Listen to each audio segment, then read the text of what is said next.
Hello every one, എല്ലാവർക്കും സുഖമാണെന്ന് വിചാരിക്കുന്നു. നമ്മളിന്ന് എങ്ങനെയാണ് സ്വന്തമായിട്ടൊരു ബ്ലോഗിംഗ് സൈറ്റ് ഉണ്ടാക്കുന്നതെന്നാണ് നോക്കുന്നത്. ഓക്കെ, അപ്പം സൈറ്റ് ഉണ്ടാക്കാൻ നേരം നമ്മൾ ബ്ലോഗൊക്കെ സ്റ്റാർട്ട് ചെയ്യാൻ നേരം നോർമലി എടുക്കുന്ന വേർഡ്പ്രസ് ആണ്. പക്ഷേ ഇന്നൊരു ചേഞ്ചിന് വേണ്ടിയിട്ട് നമ്മൾ ഗോസ്റ്റാണ് യൂസ് ചെയ്യുന്നത്. ഗോസ്റ്റ് CMS എന്ന് പറഞ്ഞ്, അതായത് കണ്ടൻറ് മാനേജ്മെൻറ്റ് സിസ്റ്റമാണ് യൂസ് ചെയ്യുന്നത്. അപ്പം എന്താണ് ഗോസ്റ്റ് എന്ന് നമുക്ക് ആദ്യം ഒന്ന് നോക്കാം. ഗോസ്റ്റ് എന്ന് വെച്ചിട്ടുണ്ടെങ്കിൽ നമ്മുടെ വേർഡ്പ്രസ് പോലെ തന്നെ ഓപ്പൺ സോഴ്സ് ആയിട്ടുള്ളൊരു എന്താ പറയുക CMS ആണ്. ബട്ട് ഗോസ്റ്റ് ബ്ലോഗിംഗ് എന്ന് പറയുന്ന ആ ഒരു സെക്ഷൻ, ആ ഒരു കാറ്റഗറിയിലുള്ള ആൾക്കാർക്ക് വേണ്ടി ഒപ്റ്റിമൈസ് ചെയ്തതാണ്. നമുക്കൊരു വേർഡ്പ്രസ് ആയിട്ട് എടുത്താൽ അതിന് ഏത് രീതിയിൽ വേണമെങ്കിലും നമുക്ക് കസ്റ്റമൈസ് ചെയ്യാം. ഗോസ്റ്റും നമുക്ക് അതേപോലെ തന്നെ ചെയ്യാം. പക്ഷേ ഗോസ്റ്റിൻ്റെ ഡാഷ്ബോർഡ് എന്ന് വെച്ചിട്ടുണ്ടെങ്കിൽ എൻറ്റയർലി ഫോർ ബ്ലോഗ് ചെയ്യുന്ന ആൾക്കാർക്ക് വേണ്ടിയിട്ട് ഉണ്ടാക്കിയതാണ്. അതേപോലെ തന്നെ നിങ്ങളുടെ ബ്ലോഗിൽ നിന്ന് നിങ്ങൾക്ക് പെയ്ഡ് ആയിട്ടുള്ള സബ്സ്ക്രിപ്ഷൻസ് ഉണ്ടാക്കാനും ന്യൂസ് ലെറ്റർ ഉണ്ടാക്കാനുള്ള ഓപ്ഷൻസ് അവൈലബിൾ ആണ്. ഓക്കെ, അപ്പം ഇതൊക്കെ കൂടുതൽ ഡീറ്റെയിൽസ് ആയിട്ട് അറിയണമെന്നുണ്ടെങ്കിൽ അവരുടെ ഒഫീഷ്യൽ വെബ്സൈറ്റ് നോക്കാം. അതേപോലെ അവർക്ക് കുറേ തീംസ് അവൈലബിൾ ആണ്. ഇതിലേത് തീംസ് വേണമെങ്കിലും നിങ്ങൾക്ക് യൂസ് ചെയ്യാം. കസ്റ്റമൈസേഷൻ ആണെങ്കിലും കസ്റ്റമായിട്ട് തീം ഡെവലപ്പ് ചെയ്യാനുള്ള ഓപ്ഷൻസും എല്ലാം അവൈലബിൾ ആണ്. അപ്പം തൽക്കാലത്തേക്ക് നമ്മൾ ഇതൊന്നും നോക്കുന്നില്ല. ഓക്കെ, തൽക്കാലത്തേക്ക് ഇതൊന്നും നോക്കുന്നില്ല. നമ്മൾ നോക്കുന്നതെന്ന് വെച്ചാൽ എങ്ങനെ ഈ ഒരു ഗോസ്റ്റ് വെബ്സൈറ്റ് സ്വന്തമായിട്ട് നമ്മുടെ ഒരു സെർവറിൽ AWS ഓപ്റ്റ് ചെയ്യുന്നവർക്ക് ഓപ്റ്റ് ചെയ്യാം, അല്ലെങ്കിൽ നിങ്ങൾക്കൊരു ഉബുണ്ടു സെർവർ അവൈലബിൾ ആണെങ്കിൽ അവിടെ എങ്ങനെ ഹോസ്റ്റ് ചെയ്യാം എന്നാണ് നോക്കുന്നത്. ഓക്കെ, അതിന് വേണ്ടിയിട്ട് നമ്മൾ ഡോക്കർ യൂസ് ചെയ്യുന്നുണ്ട്. അപ്പോൾ ഡോക്കറിൻ്റെ ഇൻസ്റ്റാളേഷൻ ഉള്ളൊരു വീഡിയോ ഞാൻ ഇതിനു മുന്നേ ചെയ്തിട്ടുണ്ട്. ആ വീഡിയോ റെഫർ ചെയ്യാം, അല്ലെങ്കിൽ ഇതിൽ ജസ്റ്റ് ഒന്ന് ഞാൻ പറഞ്ഞു പോകുന്നുണ്ട്. അപ്പം ഞാനിവിടെ ചെന്നിട്ട് ഇവിടെ ഏറ്റവും ഫൂട്ടർ സെക്ഷനിൽ ചെല്ലാൻ നേരം ഇവിടെ ഡെവലപ്പേഴ്സിൻ്റെ സെക്ഷൻ ഉണ്ട്. ഇവിടെ ഹൗ ടു ഇൻസ്റ്റാൾ ഗോസ്റ്റ് എന്ന് പറഞ്ഞ ഒരു ലിങ്ക് ഉണ്ട്. അതെടുത്ത് കഴിഞ്ഞപ്പം അവർ മെയിൻലി 4 മെത്തേഡ്സ് പറയുന്നുണ്ട്. അത് പോരാണ്ട് തന്നെ ഇവർക്ക് ക്ലൗഡ് ഹോസ്റ്റിംഗ് എന്ന് പറഞ്ഞൊരു പരിപാടിയുണ്ട്. എന്ന് വെച്ചിട്ടുണ്ടെങ്കിൽ ഇതിൽ ഫസ്റ്റ് വന്ന് വെച്ചാൽ ഗോസ്റ്റ് പ്രോ. അത് നമ്മുടെ wordpress.com പോലെ തന്നെ ഗോസ്റ്റിൻ്റെ തന്നെ ഇവരുടെ ഡെവലപ്പർ ടീം തന്നെ നിങ്ങളുടെ വെബ്സൈറ്റ് മാനേജ് ചെയ്ത് തരുന്നൊരു സർവീസാണ്. അതായത് SaaS ആണ്. പിന്നെയുള്ളതെന്ന് വെച്ചാൽ ഡിജിറ്റൽ ഓഷൻ, അതായത് നിങ്ങൾ ഓൾറെഡി പ്രീബിൽട്ട് ആയിട്ട്, അതായത് ഓൾറെഡി ഗോസ്റ്റ് ഇൻസ്റ്റാൾ ചെയ്ത ഒരു ഇൻസ്റ്റൻസ് നിങ്ങൾക്ക് കിട്ടും. ലിനോഡിലും അതുപോലെ തന്നെയാണെന്ന് ഞാൻ വിശ്വസിക്കുന്നു. ഓക്കെ, അപ്പം നമ്മൾ ഇവിടെ ഈ 3 അല്ല എടുക്കുന്നത്. അതിന് പകരം നമ്മൾ സ്വന്തമായിട്ടൊരു ഉബുണ്ടു സെർവർ എടുത്ത് അതിൽ ഡോക്കർ ഇൻസ്റ്റാൾ ചെയ്ത് അതിലാണ് നമ്മൾ ഇത് റൺ ചെയ്യാൻ വേണ്ടി പോകുന്നത്. അപ്പം ഇങ്ങനെ ചെയ്യാൻ നേരം നമുക്ക് കുറച്ച് സ്റ്റെപ്സ് ഉണ്ടെങ്കിലും, പക്ഷേ നമ്മുടെ ഈ ഒരു ഡോക്കർ വെച്ചിട്ടുള്ള ഇൻസ്റ്റാളേഷൻ കുറച്ചുകൂടി സിമ്പിളായിട്ടാണ് എനിക്ക് തോന്നുന്നത്. അതുകൊണ്ടാണ് ഞാൻ നോർമൽ ഇൻസ്റ്റാളേഷൻ വരെ ഡോക്കർ പറയുന്നത്. അപ്പം ഇവിടെയുള്ള ലിങ്ക്സ് ആക്സസ് ചെയ്യാൻ നേരം നമുക്ക് ഡോക്കർ ഹബിൻ്റെ ഒരു ലിങ്ക് ഉണ്ട്. ഇവിടെ വരുവാണെങ്കിൽ നിങ്ങൾക്ക് ഇവരുടെ ഒഫീഷ്യലായിട്ടുള്ള കണ്ടെയ്നർ ഇമേജർ കിട്ടും. ഓക്കെ, അതിവിടെ നിൽക്കട്ടെ. ഇതിവിടെ നിൽക്കുന്ന സമയത്ത് തന്നെ നമുക്ക് ജസ്റ്റ് വേറൊരു സാധനം കൂടെ നോക്കണം.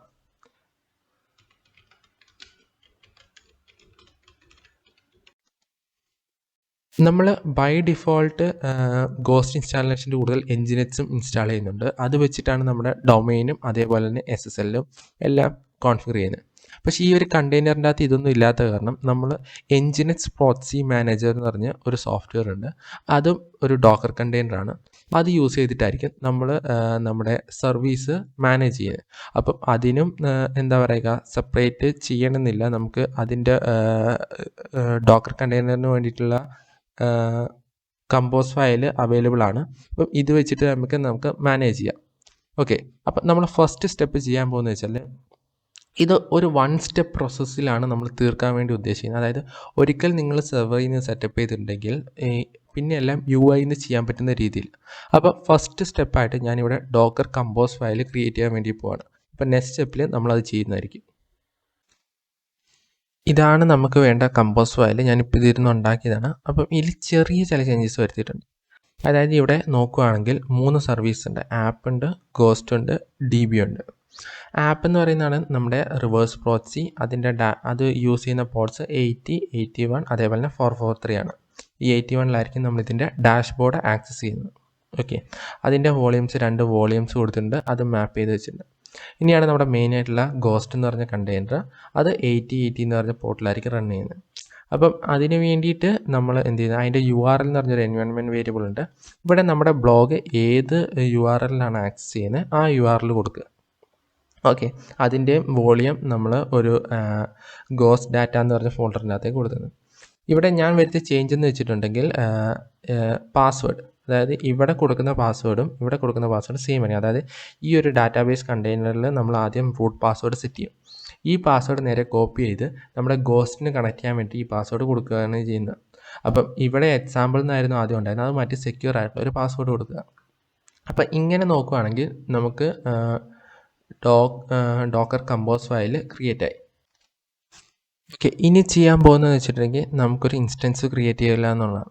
അതിനായിട്ട് ഞാനിപ്പോൾ ഇവിടെ ലൈറ്റ് സെയിലാണ് യൂസ് ചെയ്യുന്നത്. അവിടെ ക്രിയേറ്റ് ഇൻസ്റ്റൻസ് ചെല്ലുക. അതിനുശേഷം നിങ്ങൾക്ക് ആവശ്യമുള്ള റീജിയൻ സെലക്ട് ചെയ്യാം. ഇവിടെ OS ഉള്ളി എന്നുള്ള സെക്ഷനിൽ ഉബുണ്ടു സെലക്ട് ചെയ്യാം. ഇവിടെ 20.04 ആണ് ഞാൻ എടുത്തത്. ഡോക്കർ ഓൾറെഡി ഇൻസ്റ്റാൾ ചെയ്യണമെന്നുണ്ടെങ്കിൽ, അതായത് ഇൻസ്റ്റൻസ് റെഡി ആകുമ്പോൾ തന്നെ ഡോക്കറും ഇൻസ്റ്റാൾ ചെയ്തിട്ടുണ്ടാവണമെന്നുണ്ടെങ്കിൽ നിങ്ങൾക്ക് ഇവിടെ ലോഞ്ച് സ്ക്രിപ്റ്റിൻ്റെ അവിടെ അതിനുള്ള കമാൻഡ്സ് കൊടുക്കാവുന്നതാണ്. ഇവിടെ ഒരു SSH കീ പെയറും കൂടെ കൊടുക്കുക. അതിനുശേഷം നിങ്ങൾക്ക്, ഞാനിവിടെ ഇപ്പോൾ ചെയ്തിരിക്കുന്നത് വെച്ചാൽ $10 per month ഇതുള്ള ഒരു ഇൻസ്റ്റൻസ് ആണ്. നിങ്ങൾക്ക് നിങ്ങളുടെ ആവശ്യത്തിനനുസരിച്ച് അപ്ഗ്രേഡ് ചെയ്യാം. ഒരു $5 വെച്ച് തുടങ്ങിയിട്ട് ആവശ്യത്തിനനുസരിച്ച് അപ്ഗ്രേഡ് ചെയ്യാവുന്നതാണ്. അപ്പം ഇത്രയേ ഉള്ള. അതിനുശേഷം ക്രിയേറ്റ് ഇൻസ്റ്റൻസ് കൊടുക്കുക. ഇൻസ്റ്റൻസ് ക്രിയേറ്റ് ചെയ്തതിന് ശേഷം ഞാൻ ഒരു കാര്യം കൂടെ ചെയ്തു. ഒരു സ്റ്റാറ്റിക് IP, നെറ്റ്വർക്കിംഗ് വന്ന് ഒരു സ്റ്റാറ്റിക് IP ഇതിലേക്ക് അറ്റാച്ച് ചെയ്ത് കൊടുത്തു. ഓക്കെ, ഇനി ഫയർവാളിലും 2 ചേഞ്ചസ് വരുത്തിയിട്ടുണ്ട്. ബൈ ഡിഫോൾട്ടായിട്ട് 22 എന്ന് പറയുന്ന പോർട്ടും അതേപോലെ തന്നെ 80 എന്ന് പറയുന്ന പോർട്ടും മാത്രമേ ആക്സസ് ചെയ്യാൻ പറ്റത്തുള്ളായിരുന്നു.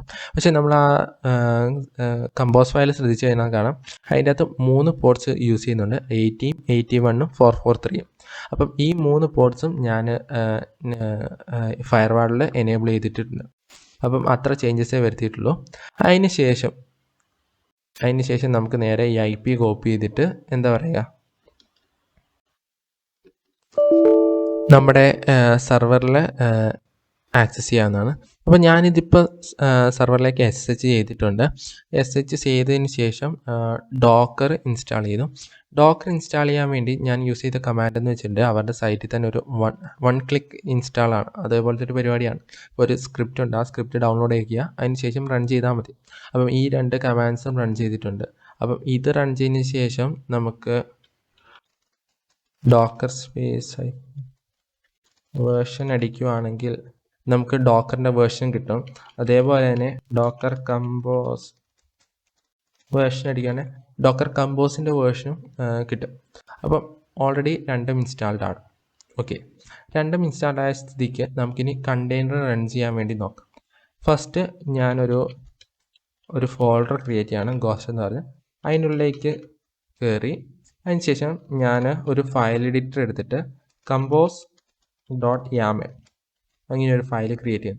നിങ്ങൾക്ക് ഇഷ്ടമുള്ള പേര് കൊടുക്കാം, പക്ഷേ ഡോക്കർ കമ്പോസ് യൂസ് ചെയ്യാൻ നേരം compose.yaml എന്നുള്ള ഫയൽ നെയിം കൊടുക്കുകയാണെങ്കിൽ അത് ഓട്ടോമാറ്റിക്കലി റെക്കഗ്നൈസ് ചെയ്തു. ഇനി നമ്മളിപ്പം ഓൾറെഡി ആക്കി വെച്ചിരിക്കുന്ന കമ്പോസ് ഫയലിലുള്ള കണ്ടൻസ് എല്ലാം നേരെ കോപ്പി ചെയ്തു ഇതിലോട്ട് പേസ്റ്റ് ചെയ്തു. റൈറ്റ് ചെയ്യാൻ വേണ്ടി Ctrl+O കൊടുക്കാം. ഇനി എക്സിറ്റ് ചെയ്തു. ഇനി ഡോക്കർ കമ്പോസ്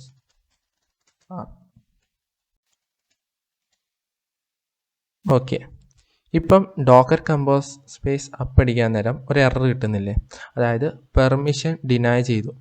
ഒന്നെങ്കിൽ സിമ്പിളായിട്ട് നിങ്ങൾക്ക് എന്താ പറയുക, ഇതിൻ്റെ കൂട്ടത്തിൽ സുഡോ കമാൻഡ് യൂസ് ചെയ്യുവാണെങ്കിൽ റൺ ആവും, ഇതെന്തായാലും റൺ ആവും.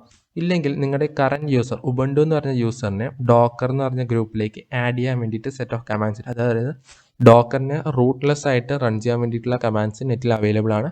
അത് ചെയ്യുവാണെങ്കിൽ നിങ്ങൾക്ക് ഡോക്കർ കമ്പോസ് സ്പേസ് അപ്പ് എന്ന് പറയുമ്പോൾ തന്നെ കണ്ടെയ്നേഴ്സ് അപ്പ് ആവേണ്ടതാണ്. അപ്പോൾ തൽക്കാലത്തേക്ക് ഞാനിവിടെ സുഡോ യൂസ് ചെയ്തിട്ട് ഈ കമാൻഡ് റൺ ചെയ്യാണ്. അപ്പം 3 കണ്ടെയ്നേഴ്സ് കൊടുത്തിട്ടുണ്ട്, അത് ജസ്റ്റ് ഒന്ന് പുള്ളാവട്ടെ, അതുവരെ ഒന്ന് വെയിറ്റ് ചെയ്യാം. പക്ഷേ ഇതാവുന്ന ടൈമിൽ നമുക്ക് DNS സെറ്റ് ചെയ്യാം, നമ്മുടെ ഡൊമൈൻ നെയിം ഇങ്ങോട്ടേക്ക് പോയിന്റ് ചെയ്യാം. ഓക്കെ, ഇതാണ് എൻ്റെ ഡൊമൈൻ്റെ ഡാഷ്ബോർഡ്, അതായത് ക്ലൗഡ്ഫെയർ വഴിയാണ് ഞാനിത് മാനേജ് ചെയ്യുന്നത്. ഞാനിപ്പം എക്സ്പ്ലെയിൻ ചെയ്യുന്ന സെറ്റപ്പിന് ക്ലൗഡ്ഫെയർ വഴി മാനേജ് ചെയ്യുന്നതെങ്കിൽ മാത്രമേ നമുക്ക് SSL സെറ്റപ്പ് ചെയ്യാൻ വേണ്ടി പറ്റത്തുള്ളൂ. അപ്പം മോസ്റ്റ്ലി ക്ലൗഡ്ഫെയർ ആയിരിക്കും നിങ്ങൾ ഉപയോഗിക്കുന്നതെന്നുള്ള അസംഷനിലാണ് ഞാൻ ഈ ട്യൂട്ടോറിയൽ ചെയ്തിരിക്കുന്നത്. അപ്പോൾ ഇവിടെ വന്നതിന് ശേഷം ആഡ് റെക്കോർഡ് അടിക്കുക. അപ്പം എൻ്റെ എന്ന് വെച്ചിട്ടുണ്ടെങ്കിൽ blog.bejins.eu.org eu.org എന്നുള്ള ഇതിലേക്കാണ് പോകേണ്ടത്. അപ്പോൾ അതിന് വേണ്ടിയിട്ട് ബ്ലോഗ് എന്ന് സബ് ഡൊമൈൻ കൊടുത്തു. നിങ്ങൾക്കിപ്പോൾ റൂട്ട് ഡൊമൈൻ ആണെങ്കിൽ ഇവിടെ @ കൊടുത്താൽ മതി. അതിനുശേഷം നമ്മുടെ കോപ്പി ചെയ്ത IP കൊടുക്കുക. ഓക്കെ, അതിൻ്റെ ഇടയ്ക്ക് HTTP വന്നിരുന്ന അതെടുത്ത് കളഞ്ഞിട്ടുണ്ട്. അതിനുശേഷം പ്രോക്സി സ്റ്റാറ്റസ് ഡിസേബിൾ ചെയ്തിട്ട് നിങ്ങൾക്ക് ഇത് വൺസ് എല്ലാം വർക്കിംഗ് ആണെന്ന് ഉറപ്പ് വരുത്തിയതിന് ശേഷം ഇത് എനേബിൾ ചെയ്യാൻ പറ്റും. അതിനുശേഷം ഞാനിപ്പോൾ തൽക്കാലത്തേക്ക് ഇത് സേവ് ചെയ്ത് വെക്കുകയാണ്. ഓക്കെ, അപ്പോൾ അത് സേവ് ആയിട്ടുണ്ട്.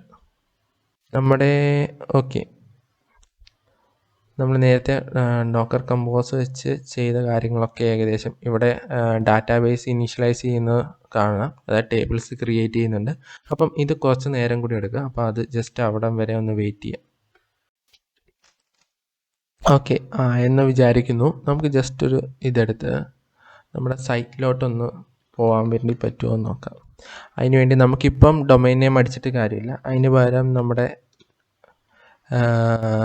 IP:8080 എന്ന് പറഞ്ഞ പോർട്ട് ആക്സസ് ചെയ്യാൻ പറ്റുമോ എന്ന് നോക്കാം.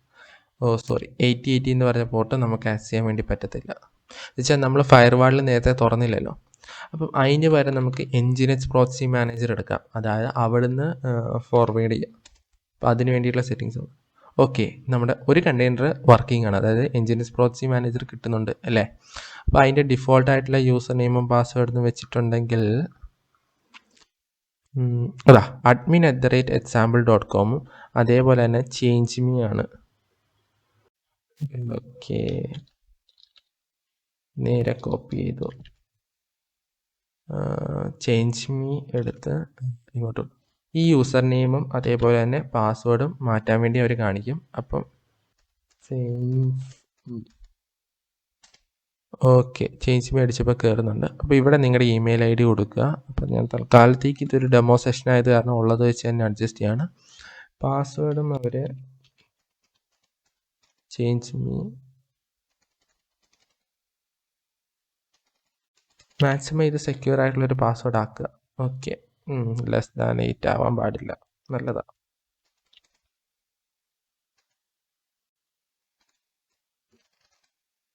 ഓക്കെ, ഇനി സേവ് ആവോ?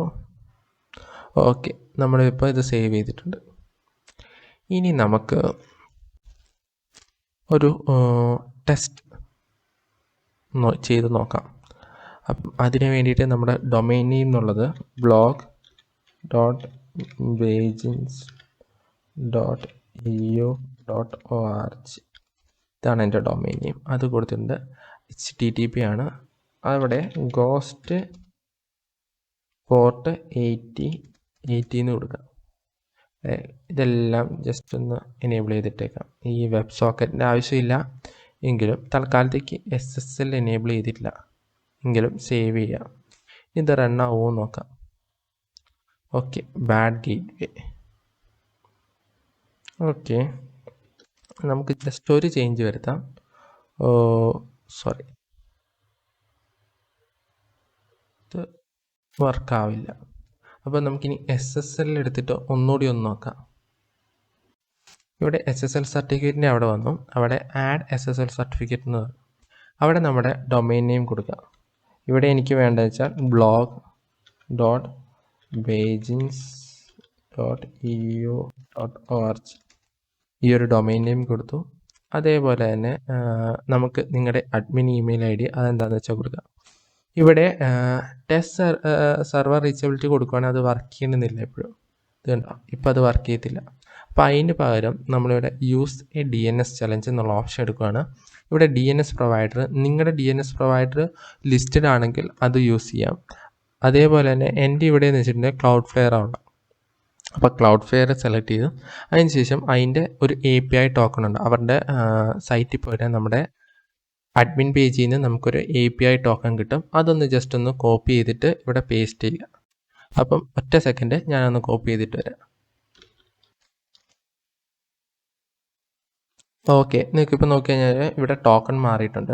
ഇത് നിങ്ങളുടെ ക്ലൗഡ്ഫെയറിൻ്റെ ഹോം പേജിൽ പോയതിന് ശേഷം അവിടെ API ടോക്കൺ എന്ന് പറഞ്ഞ സെക്ഷൻ ഉണ്ട്. അവിടെ DNS ചേഞ്ച് കുറേ ടെംപ്ലേറ്റ്സ് അവൈലബിൾ ആയിരിക്കും. അതിൽ നിന്ന് DNS സോൺ എഡിറ്റ് ചെയ്യാൻ വേണ്ടിയിട്ടുള്ളൊരു ടെംപ്ലേറ്റ് ഉണ്ട്. ആ ടെംപ്ലേറ്റ് സെലക്ട് ചെയ്തതിന് ശേഷം നിങ്ങൾക്ക് ആവശ്യമുള്ള സോൺ, നിങ്ങളുടെ ഡൊമൈൻ നെയിം ഏതാണോ അത് സെലക്ട് ചെയ്ത് കഴിഞ്ഞാൽ ഇത് കിട്ടുന്നതായിരിക്കും. അപ്പോൾ അതിന് ശേഷം ഞാൻ just I agree to let's encrypt service കൊടുത്തിട്ടുണ്ട്, സേവും കൊടുക്കുകയാണ്. ഇത് ചിലപ്പം കുറച്ച് നേരം എടുക്കും, ചിലപ്പം എറർ അടിക്കും. അപ്പം ജസ്റ്റ് ഒന്ന് റീട്രൈ ചെയ്യുക. അപ്പോൾ ശരിയാവേണ്ടതാണ്. നിങ്ങളുടെ ക്ലൗഡ്ഫെയറിലാണ് കറക്റ്റായിട്ട് മാനേജ് ചെയ്യുന്നതെങ്കിൽ എററൊന്നും വരാറില്ല. അപ്പോൾ ജസ്റ്റ് ഒന്ന് വെയിറ്റ് ചെയ്യാം.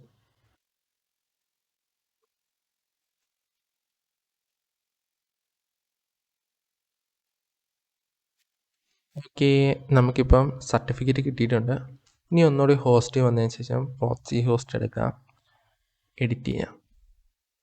എഡിറ്റ് ചെയ്ത് ഇവിടെ SSL എന്നുള്ള അവിടെ ഇപ്പം നമ്മൾ എടുത്ത SSL അതെടുത്തു. Force SSL HTTP to HTTPS ഇതൊക്കെ എനേബിൾ ചെയ്തു. ഇവിടെ എല്ലാം ചെയ്തിട്ടുണ്ട്. ഇനി നമുക്ക് ഒന്നുകൂടി ഒന്ന് ഇതെടുക്കാൻ വേണ്ടി നോക്കാം. ഇപ്പോഴും എററാണ്. അപ്പം ഇപ്പോഴും എറർ വരുന്നതിൻ്റെ കാരണം നമ്മളിനി നമ്മുടെ ടെർമിനൽ എടുക്കാൻ നേരം ഇങ്ങനെ ആയിരിക്കണം. ജസ്റ്റ് ഇതൊന്ന് Ctrl+C അടിച്ചിട്ടുണ്ട്, സ്റ്റോപ്പ് ചെയ്യാൻ പറ്റും. ഇപ്പം കണ്ടെയ്നേഴ്സ് എല്ലാം സ്റ്റോപ്പ് ആയിട്ടുണ്ട്. പക്ഷെ അതിന് പകരം നമ്മൾ ഈ നേരത്തെ അതേ കോഡിൻ്റെ അടിയിൽ -d എന്ന് പറഞ്ഞൊരു ഫ്ലാഗും കൂടെ കൊടുക്കുക. അതിനുശേഷം ഒന്നുകൂടെ റൺ ചെയ്യാൻ നേരം ഇതെല്ലാം ബാക്ക്ഗ്രൗണ്ടിൽ റണ്ണാം. ഇനി ഹോസ്റ്റ് നെയിം എന്ന് പറഞ്ഞ ഒരു കമാൻഡ് കൊടുക്കുക. ഇത് കിട്ടാൻ നേരം ഒരു സെറ്റ് ഓഫ് സ്ട്രിങ് റിട്ടേൺ ചെയ്യും. അത് ജസ്റ്റ് ഒന്ന് കോപ്പി ചെയ്യുക. കോപ്പി ചെയ്ത് വീണ്ടും നമ്മൾ nginx പ്രോക്സി മാനേജറിൻ്റെ ഇവിടെ വരിക. ഇവിടെ ജസ്റ്റ് ഒന്ന് റീഫ്രഷ് ചെയ്യുക. ഓക്കെ, ഒന്നുകൂടി എഡിറ്റ് അടിക്കുക. എഡിറ്റ് ചെയ്തതിന് ശേഷം ഫോർവേഡഡ് ഹോസ്റ്റ് നെയിം അത് നേരെ ഇവിടെ നമുക്കിപ്പോൾ അവിടെ കിട്ടിയ അതേ ഹോസ്റ്റ് നെയിം ഇങ്ങോട്ടേക്ക് കൊടുക്കുക, സേവ് അടിക്കുക. ഓക്കെ, ഫൈനലി നമ്മൾ ഒന്നുകൂടി ട്രൈ ചെയ്യാൻ വേണ്ടി പോവാണ്. ഓ, കിട്ടിയല്ലോ, സംഭവം സെറ്റായി. കണ്ടോ? ഇപ്പം നമുക്ക് നമ്മുടെ സൈറ്റ് ഒരു ഡൊമൈൻ വഴി സെക്യൂർ ആയിട്ട് ഒരു SSL യൂസ് ചെയ്തിട്ട് ആക്സസ് ചെയ്യാൻ വേണ്ടി പറ്റും. ഈ SSL എന്ന് വെച്ചിട്ടുണ്ടെങ്കിൽ അവർ തന്നെ ഓട്ടോമാറ്റിക്കായിട്ട് റിന്യൂ ചെയ്തോളും. ഈ APIക്ക് എത്രത്തോളം കാലം അത് എന്താ പറയുക വാലിഡാണോ അത്രത്തോളം കാലം അത് ചെയ്തോളും. ഇനി നിങ്ങൾക്ക് വേണമെങ്കിൽ ഇങ്ങോട്ടേക്കുള്ള ആക്സസ് റെസ്ട്രിക്റ്റ് ചെയ്യാനും അധികം യൂസേഴ്സിനെ ആഡ് ചെയ്യാനും എല്ലാം ഉണ്ട്. ഇവിടെ ഓഡിറ്റ് എന്ന് പറഞ്ഞ സെക്ഷൻ ഉണ്ട്. ഇവിടെ പോയിട്ട് നിങ്ങൾക്ക് ആരൊക്കെ എന്തൊക്കെയാണ് ചെയ്തതെന്ന് കാണാൻ പറ്റും. അതേപോലെ തന്നെ കുറേ ഓപ്ഷൻസ് അവൈലബിൾ ആണ്. nginx പ്രോക്സി മാനേജർ നമ്മൾ സ്റ്റാർട്ടിങ്ങിൽ ബിഗിനേഴ്സിന് വേണ്ടി ഉണ്ടാക്കിയൊരു സാധനം, നമ്മുടെ nginxൻ്റെ മുകളിൽ തന്നെ ഉണ്ടാക്കിയൊരു സാധനമാണ്. അപ്പം ഇത്രയും സെറ്റായി, അതായത് നമ്മുടെ സൈറ്റ് സെറ്റായി. അപ്പോൾ ഇതിൻ്റെ അഡ്മിൻ പേജ് എവിടെയാണ് കിട്ടുന്നത് വെച്ചാൽ /ghost എന്നടിക്കുകയാണെങ്കിൽ നിങ്ങൾക്ക് ഗോസ്റ്റ് അഡ്മിൻ എന്ന് പറഞ്ഞൊരു പേജിലേക്ക് പോകും. ഈ പേജിൽ നിങ്ങൾക്ക് സൈറ്റ് ടൈറ്റിൽ, നിങ്ങളുടെ പേര്, ഇമെയിൽ അഡ്രസ്സ്, പാസ്വേഡ് ഇതൊക്കെ കൊടുക്കുകയാണെങ്കിൽ ഒരു അക്കൗണ്ട് നിങ്ങളുടെ സൈറ്റിൻ്റെ ഉള്ളിൽ തന്നെ ഫസ്റ്റ് അക്കൗണ്ട് ക്രിയേറ്റ് ചെയ്യാൻ വേണ്ടി പറ്റും. ആ അക്കൗണ്ടിൻ്റെ ഉള്ളിൽ നിങ്ങൾക്ക് പോസ്റ്റ് പബ്ലിഷ് ചെയ്യാനും പറ്റും. അപ്പം ഇത്രയുമാണ് ഞാൻ ഈ വീഡിയോയിൽ ഉദ്ദേശിച്ചത്. അപ്പം എല്ലാവർക്കും ക്ലിയർ ആയെന്ന് വിചാരിക്കുന്നു. അപ്പോൾ നമ്മളിപ്പോൾ നോക്കുകയാണെങ്കിൽ ഏകദേശം എല്ലാം ഡീറ്റെയിൽഡായിട്ട് എക്സ്പ്ലെയിൻ ചെയ്തിട്ടുണ്ട്. അപ്പം എന്തെങ്കിലും ഡൗട്ട് ഉണ്ടെങ്കിൽ നിങ്ങൾക്ക് കമൻസിൽ ചോദിക്കാവുന്നതാണ്. അതേപോലെ തന്നെ ഇനിയും എന്തെങ്കിലും ഇതിൻ്റെ തന്നെ ഇത് വൺ വേ ഓഫ് ഇംപ്ലിമെൻറ്റിംഗ് ആണ്. ഇതേപോലെ തന്നെ ഡിഫറെൻറ്റ് മെത്തേഡ്സ് ഉണ്ട്. നമുക്ക് സെയിം സാധനം ഈ nginx പ്രോക്സി മാനേജർ എന്ന് പറഞ്ഞാൽ ട്രാഫിക് അല്ലെങ്കിൽ നോർമൽ nginx ഒക്കെ യൂസ് ചെയ്ത് നമുക്ക് ചെയ്യാൻ പറ്റും. അപ്പം ഈ ഒരു ട്യൂട്ടോറിയൽ ഏറ്റവും സിമ്പിൾ ആക്കണം എന്നുള്ള രീതിയിലാണ് ഞാൻ ഇതെല്ലാം ഇങ്ങനെ ചെയ്ത്. ഓക്കെ, അപ്പം ഈ ഒരു ആക്സസ് ചെയ്യുന്നത് വെച്ചാൽ 81 എന്ന് പറഞ്ഞ പോർട്ടിലാണ്. അപ്പം ഈ 81 എന്ന് പറഞ്ഞ പോർട്ട് നിങ്ങൾക്ക് ഇനി ഡിസേബിൾ ചെയ്യാം. എന്താ വെച്ചാൽ ഈ ഡാഷ്ബോർഡ് ആവശ്യമില്ലല്ലോ. അപ്പോൾ അതിന് പകരം നിങ്ങൾക്ക് ഇവിടെ ഇവിടെ വേറൊരു സബ് ഡൊമൈൻ ക്രിയേറ്റ് ചെയ്ത് ഈ ഒരു nginx പ്രോക്സി മാനേജർ ആക്സസ് ചെയ്യുന്ന രീതിയിലും ആക്കാം. അപ്പം ഇത്രയുമാണ് ഞാൻ ഈ വീഡിയോയിൽ ഉദ്ദേശിച്ചത്. അതായത് ബേസിക് ആയിട്ടുള്ളൊരു ബ്ലോഗ് നിങ്ങൾക്ക് ഇതിൽ പബ്ലിഷ് ചെയ്യാൻ വേണ്ടി തുടങ്ങാം. ഓക്കെ, അപ്പോൾ എല്ലാവർക്കും ഈ വീഡിയോ ഇഷ്ടപ്പെട്ടെന്ന് കരുതുന്നു. അപ്പോൾ എന്തെങ്കിലും ഡൗട്ട് ഉണ്ടെങ്കിൽ കമൻറ്റ് സെക്ഷനിൽ ചോദിക്കുക. Thank you.